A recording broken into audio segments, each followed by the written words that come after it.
Bienvenidos a la Agenda Económica AM de este viernes en CNN Chile. Hoy es 1 de diciembre y, como saben, el primer día hábil de cada mes, el IMASEC del mes. 2 meses anteriores se conoce. El Banco Central lo va a publicar a las 8:30 de la mañana. Es el IMASEC de octubre y, por supuesto, lo tendremos al final de este programa, así que tienen que estar muy atentos. Y comenzamos también hablando de crecimiento, porque debido a las mayores estimaciones de recaudación fiscal por cada punto de crecimiento, luego de conocerse el informe liderado por Manuel Marfan, el gobierno redujo a la mitad el objetivo de recaudación en el pacto fiscal. Es impresionante cómo ha ido evolucionando este tema. En campaña, cuando Gabriel Boric era candidato, el objetivo de recaudar impuestos a través de la reforma tributaria era 5 puntos del PIB. Cuando se presentó la primera reforma tributaria, bajó a 4, luego a 3,6. Luego de rechazarse la reforma tributaria en la Cámara de Diputados, se propuso este pacto fiscal, en torno a 1,2% de objetivo. Bueno, ese 1,2 ahora es solo 0,6%, el nuevo objetivo de recaudación del pacto fiscal, tal como lo explica Mario Marcel. Al considerar el aporte del mayor crecimiento y el aporte de las ganancias de eficiencia del sector público, se logra al menos cubrir la mitad de la brecha de financiamiento más allá de lo que es el cumplimiento de obligaciones tributarias. O sea, lo que antes teníamos como desafío para la reforma de impuesto a la renta, de generar el equivalente en términos netos de 1,2% del producto, se reduce a la mitad, se reduce a 0,6% del producto. Igual es necesario generarlo, igual son necesarias las medidas, pero por supuesto, en la medida que lo que se requiere es más acotado, por supuesto es más abordable, y así esperamos que se pueda reflejar en la discusión del pacto fiscal. Bueno, algo que sin duda va a impulsar el crecimiento no solo de Chile, sino que también mundial, es la inteligencia artificial. Y algo muy particular, la inteligencia artificial generativa. De hecho, Accenture, la consultora transnacional, anunció que va a invertir $3.000 millones para este desarrollo, obviamente en el mundo y por supuesto en nuestro país. Está con nosotros el presidente ejecutivo de Accenture para Sudamérica, Nicolás Goldstein. Gracias por estar en Agenda Económica tan temprano. Buenos días, muchas gracias. Llegó el viernes, que es importante, ¿no? Así es.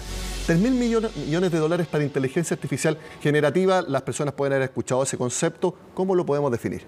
Mira, es la nueva tecnología que está llegando, que es poder definir cosas a través de datos, poder hacerlo de forma natural. La inteligencia artificial existe hace un montón de años. La novedad que es generativa, que piensa sola, digamos, ¿no? Ya no son aparatos que están ahí sueltos, no es una aspiradora, es un perro que reacciona, que piensa, que puede influenciarte, que te puede esperar en la puerta con la correa moviéndose y te dice, llévame a pasear. Bueno, estas son las nuevas tecnologías que piensan como personas, que podés interactuar como si fuesen personas, ya uno contesta y te escuchan y te interpretan, así que es lo nuevo que se viene y para eso hay que capacitar a un montón de gente, ¿no? Ahora, pueden pensar solas, pero siempre hay que capacitar esa inteligencia artificial, hay que darle instrucciones, a veces incluso corregirla para que no alucine. De hecho, la inteligencia artificial a veces alucina, también es un concepto interesante.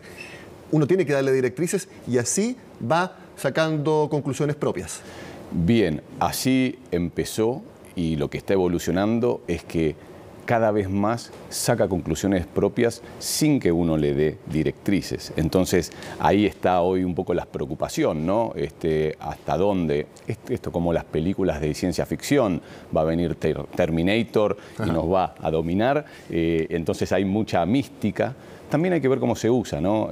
A veces pensamos, un avión te puede llevar de vacaciones, puede llevar ayuda humanitaria, pero puede tirar una bomba atómica. Bueno, la inteligencia artificial va a pasar lo mismo. Depende cómo la usemos, va a tener distintos impactos en la humanidad. ¿Y cómo van a aplicar ustedes, que son una consultora, a los distintos clientes que tienen? Porque van a hacer desarrollos de inteligencia artificial o van a hacer estudios para orientar a las empresas en el desarrollo de la inteligencia artificial? Nosotros, por suerte, no hacemos ni Terminator ni bombas atómicas. Entonces, ayudamos a las empresas a transformarse y básicamente con mucho pragmatismo y arremangarse y hacer. Entonces, es darles desarrollo, generar con ellos desarrollos para que puedan servir a sus clientes, ya sean otras empresas o sean clientes así finales como nosotros, a tener mejores negocios, mejor relacionamiento, hacer las cosas más eficientes, los temas más repetitivos, que no los esté haciendo una persona, como era en el Fordismo de estar apretando una tuerca, sino que las cosas que son más repetitivas se hagan solas, que se pueda predecir y que al final, cuando te llegan las cosas a vos, Nicolás, sean cosas para vos, ¿sí? Para Nico Goldstein que corre, cosas que vienen conmigo y no me ofrezcas, no sé, andar en bicicleta, que es algo que no hago, ¿sí? ¿Inteligencia artificial generativa de código abierto o código cerrado? Código abierto también es para que sea de uso libre, pero de código cerrado es, por ejemplo, una empresa de retail que tiene una inteligencia artificial generativa que, por ejemplo, yo digo, ¿saben qué? Tengo estas necesidades, háganme la lista, por favor, pero solamente con productos del supermercado. A eso se refiere con código cerrado. ¿Cuál es el futuro? A tu juicio puede ser de los dos, pero principalmente. Mira, para los consumidores, para la humanidad, es mucho mejor abierto, ¿sí? Que las cosas se vayan construyendo y que no haya subóptimos. Para las empresas probablemente es mejor mantener la relación con su cliente. Ahora, lo que sí cubre todo es la protección de datos. Porque cuando uno dice, saben dónde me moví, qué compré, qué hice, es muy riesgoso para los individuos. Entonces tenemos que tener siempre en cuenta cómo se usan esos datos, qué sesgos hay. Una cosa es que sepan tus datos en ciertos dictámenes políticos, en otros dictámenes políticos. Entonces, lo que hay que tener es una protección de datos muy importante, un consentimiento de los consumidores cada vez que usas los datos y, por supuesto, datos agregados, ¿no? Entonces, justo vos y yo nos llamamos Nicolás. Entonces, ¿cómo se comportan los Nicolás que usan chaqueta y camisa y qué podemos hacer con ellos? No específicamente Nicolás Goldstein, porque podrías estar cruzando ciertas fronteras que no querés cruzar, ¿sí? De privacidad de datos. Lo que te refieres es que la inteligencia artificial tiene que estar bien, con la cancha bien definida en cuanto a lo que yo le puedo dar permiso que use. Las empresas me van a tener que preguntar constantemente, ¿das permiso para, por ejemplo, ocupar tu mail, tus datos de cierto tipo, algunos datos más personales o más individuales que otros? Eso es algo entonces que van a tener que hacer las empresas siempre. Por supuesto. Este marco es un poco la regulación. Y como esto está empezando, no hay unas regulaciones que tengan 30, 40, 50 años y que hayamos aprendido. Y también tienes que pensar que esto un poco, hay una diferencia, quién la lleva, como decimos acá en Chile, Estados Unidos, China, qué tipo de regulación tiene uno, qué regulación tiene otro, qué vamos a hacer acá en Chile, de dónde vamos a copiar, vamos a copiar de los gobiernos, vamos a copiar de las empresas que están teniendo estos desarrollos antes. Entonces estamos ongoing, mirando cómo vamos a regular esto. Como usuario, siempre hay que proteger los datos. Y es mucho de autorregulación, porque uno, por ejemplo, está en un buscador y está buscando, quiero comprar un auto. Empiezo a ver e inmediatamente en redes sociales me empiezan a llegar ofertas de auto, etcétera. O sea, y ahí yo le dije, oigan, ¿saben qué? Sí, pueden ocupar lo que yo ando buscando en un buscador, valga la redundancia. Entonces, ¿cuánto hay de autorregulación? Porque eso sucede ahora y yo no firmé ningún beneplácito para que lo use. La pregunta de la parrilla, el asado, ¿me escucha el teléfono? Sí, pues. Sí, entonces hay mucha autorregulación. Es tan simple como decir, ¿tú dejas tu auto con la puerta abierta y la llave puesta? No. Bueno, tus datos no pueden estar sueltos por ahí, por las redes, no puedes estar disponibilizando todo, tienes que entender cuándo y por qué vas a disponibilizar tus datos. En nuestro país, ¿cuál crees tú que es el rubro o los rubros que están más avanzados en el uso de inteligencia artificial generativa? Mira, yo te diría que están comenzando, minería. La inteligencia artificial puede servir para dos cosas, como en todos los negocios. O eres más eficiente y más productivo, o creas nuevos negocios y te acercas más a los clientes. Entonces, por un lado, la minería. Este es un país minero por excelencia, donde las empresas internacionales y nacionales invierten mucho en desarrollos y a muchos años. Entonces, y donde la eficiencia es clave para bajar los costos por cátodo de cobre. Exactamente. Entonces, cada punto que puedan mejorar de productividad, de eficiencia, recontrapaga. ¿Sí? Entonces, ahí hay muchos casos de usos para que la producción sea mejor. Y cuando tú tienes sensores, tienes datos, excelente, porque la máquina te va recomendando y va mejorando. Todos los detalles que antes los hacía un humano, como dicen en la minería, los viejos, ¿no? Y que sabían qué pasaba y la humedad. Bueno, hoy te lo dicen sensores, ya se basan en un montón de experiencia previa y te dan recomendaciones para adelante. Eso es minería. En el otro lado, retail. El retail. ¿En otro lado de que también están avanzando o que les falta? No, en otro lado que también están avanzando. Okay. A todo le falta. A todo estamos recién comenzando. Entonces, la otra industria aquí en Chile importante es el retail. Acá hay muchas empresas de retail que tienen presencia en toda Latinoamérica. Y ahí también la data, cuando navegamos por la web, cuando hacemos compras, hay data que es online, que es cuando estamos en el .com, en la computadora, y data que es offline, cuando vas caminando por los shopping y pasas la tarjeta, ¿sí? Claro. Y esas dos conforman tu comportamiento de compra. Bueno, con eso también puedes tener muchas visiones, insight y predictores. Si Nico se fue de vacaciones doméstico, después se va a ir al Caribe y después se va a ir a Europa probablemente. Sería fantástico. Ahora, yo estuve en un desayuno ayer precisamente hablando sobre la industria financiera. Bien. Y ellos están hablando que la inteligencia artificial en ese rubro no mencionaron tanto el de ofrecerme productos personalizados o incluso servicios que a mí me pueden servir y que ni siquiera lo había pensado, que eso es algo que yo creo que es muy importante. De hecho, se llama servicio Banking as a Service o Finance as a Service. Bueno, eso es otro tema. Pero hablaron mucho de que la inteligencia artificial va a dar grandes resultados en ciberseguridad para prevenir fraudes, hacer alertas. Eso es algo que a mí me llamó la atención y quería saber si tú compartes que la inteligencia artificial para ciberseguridad, en este caso fue en la industria financiera, pero puede ser en otras. Totalmente. Bueno, tocaste un tema que es ciberseguridad, que cruza todo. Antes uno decía ciberseguridad por si alguien tiene los datos de mi tarjeta de crédito. Claro. Hoy también dice ciberseguridad porque hay tanta operación de máquinas productivas que se hacen solas, los camiones que se manejan solos, las fábricas que se producen cosas solas. Hoy, yo te decía, acá el estudio somos muy poquitos y hay bastante automatizado. Entonces, la ciberseguridad es cross. Para la banca, especialmente van a pasar dos cosas. Hay una cosa que se llama Open Banking, que justamente hablábamos con unos banqueros acá, donde todos los usuarios vamos a poder compartir datos. Entonces, tú tienes el historial crediticio tuyo en un banco particular y ese banco dice te da o no te da un crédito. Si esos datos estuviesen compartidos con muchas instituciones, te aseguro que a vos te ofrecerían más plata. Y no solo el sistema financiero, también de comportamiento de pago de cuentas, gastos en distintos tipos, es decir, una evaluación completa de todo mi historial financiero, no solamente en instituciones financieras. Por supuesto, mucho más, o sea, casas de retail, claro. Todo. Entonces, está probado en otros países que cuando se abre la data para el consumidor, puede tener más alternativas. Para los bancos puede ser más seguro porque el banco hace tu análisis de riesgo crediticio con lo que ve.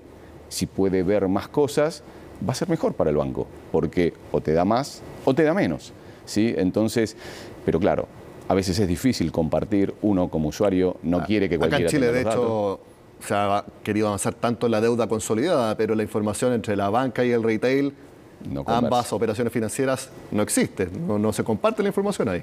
Por supuesto. ¿Y cuántos trámites hay? Si bien Chile es un país que digitalmente está muy avanzado en muchos trámites, ¿cuántos otros trámites podrían ser más fáciles? La compra de vivienda, ¿no? Los notarios. Entonces, al final, la tecnología hoy te permite dar pasos muy grandes en eficiencia. Y lo que tú preguntabas, en ciberseguridad, en evitar fraudes, por ejemplo, una tarjeta mía que aparece en Indonesia, en un hotel allá, que yo no voy, entonces eso ya se hace, pero se puede avanzar mucho más y ser mucho más precisos en aspectos más sigilosos, porque avanza la inteligencia artificial en ciberseguridad, pero también puede avanzar en las personas que quieren robarnos, quieren estafarnos, hacer un fraude. Mira, en un lado, si tú estuvieses totalmente abierto, conectado, entonces te geolocalizan, saben que saliste de Santiago, volaste hacia Indonesia, entonces es lógico que tengas un gasto con la tarjeta. Claro. Si te geolocalizan y estás en tu casa a las 3 de la mañana, durmiendo probablemente, y el gasto está ahí, eso te puede avisar que es un fraude. Entonces, de nuevo, la tecnología puede ser utilizada a favor, en este caso que dijimos, pues se dieron cuenta que estabas durmiendo, o en contra, porque alguien puede saber que está durmiendo y aprovecha para hacer los gastos, ¿sí? O pueden ver el perfil, por ejemplo, a mí me pasó, alguien sabe que soy el presidente ejecutivo aquí, y entonces un día recibí un WhatsApp de la CEO de la compañía diciendo que no podía hablar con los jefes intermedios, pero que tenía que hacer ciertas cosas y liberar ciertos gastos acá, top secret, ¿no? En Chile. Por supuesto que era phishing, esto que tratan de sacarte datos para hacer cosas. Nicolás Goldstein, presidente ejecutivo de Accenture para Sudamérica, muchas gracias por acompañarnos y obviamente vamos a seguir hablando de inteligencia artificial porque es no solamente el tema del momento para todas las empresas, lo va a seguir siendo y a un paso muy veloz. Gracias por acompañarnos este viernes por la mañana. Gracias a ustedes por la invitación. Muy bien, son las 8:18, hacemos una pausa, al regreso vemos algunos temas en la agenda económica y les recuerdo, a las 8:30 sale el IMASEC de octubre, lo tendremos acá.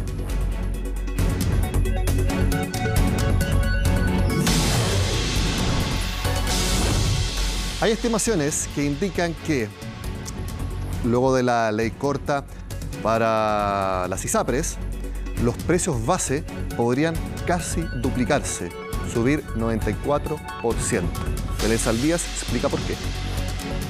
Te suben los planes. A mí la ISAPRES me debe plata por este tema de las demandas que hicimos. Y no te la devuelven, po. Lo que pagamos el costo de las malas inversiones que pueden llegar a tener ellos somos nosotros, los clientes de la ISAPRES. Pareciera ser un sentir que se repite entre los afiliados a las distintas ISAPRES que existen actualmente. Ya nos hicieron un reajuste bastante considerable y con las mismas prestaciones, incluso con planes mucho más caros. Algo que podría seguir siendo un costo en las indicaciones ingresadas a la ley corta de ISAPRES, que incluyó una nueva fórmula para poner en marcha el fallo de la Corte Suprema sobre la tabla de factores. Aquí se considera que las aseguradoras se puedan ajustar sus precios base de forma excepcional para la totalidad de sus afiliados, siempre que haya una propuesta fundada. Lo que nosotros estamos trabajando y que hemos estado trabajando con prudencia y responsabilidad desde hace un año, ya se cumple un año, de hecho, de las primeras de las sentencias sobre tabla de factores, es justamente trabajar mecanismos para que permitan dar respuesta a lo que a nosotros nos interesa en primera instancia, que es garantizar la estabilidad, la continuidad de los servicios para los asegurados y también garantizar la continuidad de los servicios privados de salud. Un mecanismo que vislumbra varios escenarios con alzas, luego de que el Ejecutivo no acogiera la mutualización que propusieron los expertos. En este sentido, los incrementos podrían ir, por ejemplo, desde un 12,4% hasta un 94,4% para los afiliados de aseguradoras que se encuentren en una crisis mayor. Los dos fallos importantes de la Corte Suprema lo que instruyen es que haya una rebaja de los precios. Entonces, lo que se está haciendo acá por parte del organismo regulador es simular cuánto tendrían que subir los precios para compensar las caídas de ingresos, lo cual es un total contrasentido porque va contra la implementación de los fallos. Este es un informe presentado en medio del debate parlamentario de la ley corta de ISAPRES, donde se busca la estabilidad del sistema de salud chileno. En este sentido, se apuntó a la necesidad de no subir los costos hacia los clientes. Yo quisiera hacer un llamado al gobierno. Acá se trata justamente de no establecer más costos para la salud, sino más bien la posibilidad cierta de entender claramente que acá tenemos que entregar certezas. Y hoy día no hay certeza. Aquí hay que ser muy cuidadoso porque se trata de buscar el punto de equilibrio para que se cumplan las sentencias, pero al mismo tiempo no haya un remedio que sea peor que la enfermedad. Por lo mismo, durante esta jornada, el Comité de Exministros para la Reforma de Salud, que fue creado para que entregara las primeras directrices sobre esta materia, entregó su informe final con 3 ejes principales. La base de las soluciones está en el fortalecimiento de la atención primaria de salud, está en la participación y la colaboración público-privada, está en avanzar bajo una lógica de seguridad social en el financiamiento. Lo que más surge por estos días es la crisis de las ISAPRES, puesto que ya se advirtió que tras la aplicación del fallo GES de la Suprema, en enero del próximo año las aseguradoras verán una baja de ingresos de un 13% mensual, lo que podría generar que estos no alcancen para cubrir los gastos de sus afiliados. Lo único que pedimos a la autoridad son condiciones mínimas para operar. Esto es, que se nos pague lo que se nos debe a tiempo. Para ello, las garantías legales que mantienen la superintendencia deben ser liquidables de forma expedita, para evitar que los recursos que posibilitan nuestro funcionamiento queden atrapados en una garantía incobrable, como ocurre aún con la quiebra de Más Vida del año 2017. Complejo panorama que viven las ISAPRES, que deberá comenzar a resolverse durante los próximos días, cuando comience la votación de la ley corta. Además, se apuntó a la posibilidad de que a través de una ley miscelánea se pueda cambiar el indicador de consumo de la salud, que define el máximo de precios base, para evitar aún más la aguda crisis actual. Muchos analistas creen que actualmente Chile está viviendo una crisis en el mercado laboral, por más que la cifra de desocupación esté en torno a 9% o un poco menos, como vimos esta semana. María Victoria Letelier fue ayer a la inauguración de un centro de distribución que precisamente dará eso, empleos nuevos. Se inauguró un nuevo centro en la comuna de Colina. Es un centro de la empresa de Nestlé junto a TC Chile. Este centro es de distribución y lo que busca es aumentar las ventas para el 2025 en canales digitales. Distintos representantes estuvieron acá en este evento que nos indicaron la ayuda que proporciona al empleo también y a la venta de sus productos. Estamos inaugurando un centro de distribución muy especial, pues yo diría que esto es un centro de integración logística especializado en e-commerce, con el fin de llegar al consumidor en el menor tiempo posible con toda la calidad de productos. Y este es un paso fundamental para acelerar aún más todo lo que tenga que ver con las ventas online. Estas inauguraciones de un centro de distribución a este nivel, con este nivel de tecnología, hoy día nos permite que Colina sea un foco y un polo industrial o en desarrollo industrial que va aumentando todo el tiempo. Una inversión de este nivel en nuestra comuna hoy día va a generar muchísimo más empleo, va a generar muchísimo más ingresos y eso va a permitir también que nosotros podamos hacer esta alianza público-privada que es muy importante para la municipalidad. La importancia también de aumentar las ventas, pero también de producir nuevos empleos. Acá en esta distribuidora al menos 70 personas fueron contratadas y en ese ámbito hablamos con la directora de la Cámara de Comercio, que nos indicó la labor que cumplen y también lo importante que es seguir proporcionando empleos y también aumentar la distribución y las ventas en los canales digitales. No solo para la comuna, porque va a generar empleos a la comuna, pero sí para el desarrollo del comercio electrónico. Está profesionalizando la logística y por lo tanto con el crecimiento que ha tenido el comercio electrónico en Chile hacen falta instancias como estas. Esto ayuda en la medida en que se van generando nuevas oportunidades de trabajo en la comuna y el comercio electrónico es una fuente importante de empleo, entonces ayuda a profesionalizar el comercio electrónico y ayuda a dar más oportunidades a los trabajadores de las distintas comunas de Chile. Por eso la importancia de seguir aumentando las ventas en canales digitales y también así generar nuevos empleos. Como lo dije anteriormente, 70 personas acá fueron contratadas y lo importante también es volver a generar más empleos, entendiendo que según el Instituto Nacional de Estadísticas, la tasa de desocupación acá en Chile llega al 8,9%. Por eso es seguir importante aumentando los empleos y también visibilizar lo que nos estaban comentando acá con la nueva distribución en Colina. Quedan un par de minutos para conocer el IMASEC de octubre. Antes, les quiero mostrar cómo ha subido el llamado costo económico de la delincuencia en nuestro país. También lo explica la siguiente nota, Colomba Eichholz. La última encuesta nacional urbana de seguridad ciudadana constató que 9 de cada 10 personas perciben que la delincuencia aumentó en los últimos 12 meses. Además del miedo natural, esto implica una pérdida en bienestar y que también conlleva mayores gastos en dinero. En un trabajo que proporciona una visión actualizada de los costos económicos de la delincuencia en Chile durante la última década, se halló que estos han crecido 94%, casi el doble. Esto es cercano a los 7.000 millones de dólares anuales. Esto es 4 veces lo que gastamos en defensa nacional. Es aproximadamente lo que el gobierno pretende recaudar en una reforma tributaria. Es lo que estamos gastando como costo de la inseguridad. El estudio categorizó los costos del crimen en 3 grandes grupos: costos por anticipación, los cuales se definen como aquellos en que incurren privados y unidades especializadas públicas para prevenir el delito; costos por consecuencia, que se refieren a aquellos gastos directamente atribuibles al cometimiento de delitos; y costos en respuesta, los cuales comprenden los recursos públicos destinados a la identificación, persecución y sanción de los delincuentes, así como los gastos subsiguientes en materia de reinserción social. En este sentido, fueron los costos por anticipación los que se quintuplicaron a través de los años, con un crecimiento anual promedio de 21% que fue asumido por los privados. La verdad es que es bien preocupante que el gasto privado haya crecido enormemente y en cambio el gasto público haya crecido demasiado poco. Porque obviamente eso significa que los que más tenemos, más recursos tenemos, municipalidades.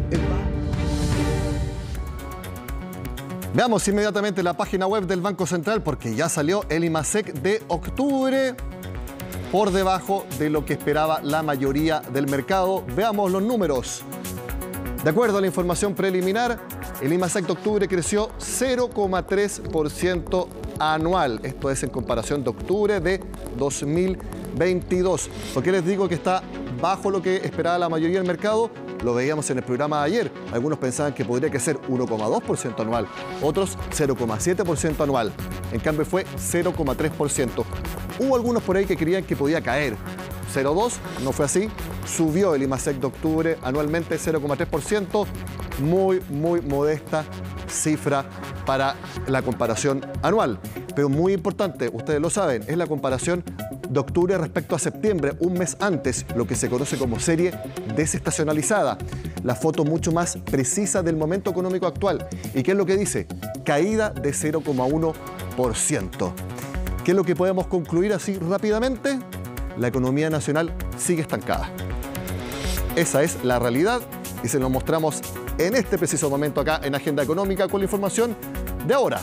IMASEC de octubre, crecimiento de apenas 0,3% anual y caída de 0,1% respecto a septiembre, por supuesto que va a marcar la agenda económica de este viernes. 8:30 con 32 minutos, nos pasamos un poco, pero ya está acá en el estudio de CNN, Fresia Soltov con Noticias Express. Nos vemos.